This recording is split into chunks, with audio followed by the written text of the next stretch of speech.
Le chemin vers l'unité. La religion de l'humanité a commencé par un désir tourné vers le ciel. Mais la véritable religion doit être une parole descendue du ciel. Et ce n'est que lorsque cette parole vivante agit et s'accomplit dans l'histoire qu'elle peut être reconnue comme la parole digne de confiance de Dieu. Pourquoi est-ce que j'existe? Comment dois-je vivre? Ces questions sont un instant présent au plus profond du cœur de chaque être humain.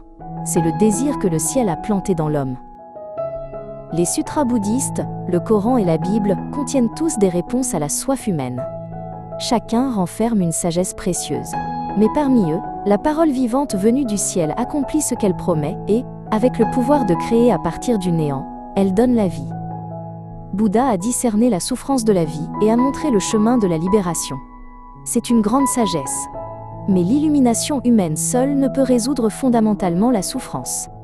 Seule la parole vivante, dotée du pouvoir créateur, peut apporter un véritable changement. Le Coran enseigne à obéir à Dieu et à aimer son prochain. La prière, l'aumône, le jeûne et le pèlerinage sont des pratiques très nobles. Quant à cette dévotion s'ajoute l'accomplissement de la parole venue du ciel, une lumière plus parfaite est reçue.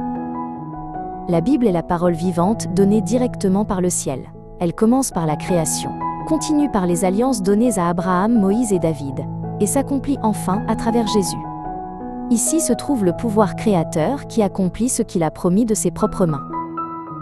La particularité de la Bible est que Dieu nous a aimés le premier. Avant même que nous le cherchions, il est déjà venu à nous, et avec le pouvoir de sa parole qui crée à partir du néant, il a réalisé cet amour dans l'histoire. Les étoiles du ciel et les fleurs de la terre témoignent de la puissance du Créateur. Tout au long de l'histoire, l'humanité a aspiré à un monde meilleur. Ce désir même indique une vérité. La Bible proclame cette vérité comme une parole vivante, et en enregistre l'accomplissement réel.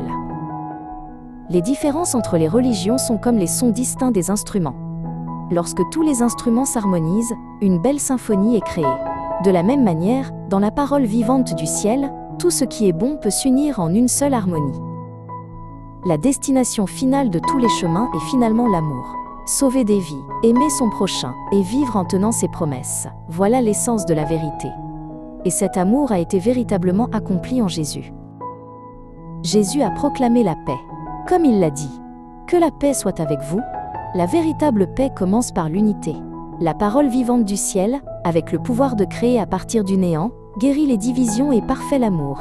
Alors, ne nous divisons pas mais unissons-nous, n'haïssons pas mais aimons, et construisons ensemble un avenir plus lumineux. Thank you for watching.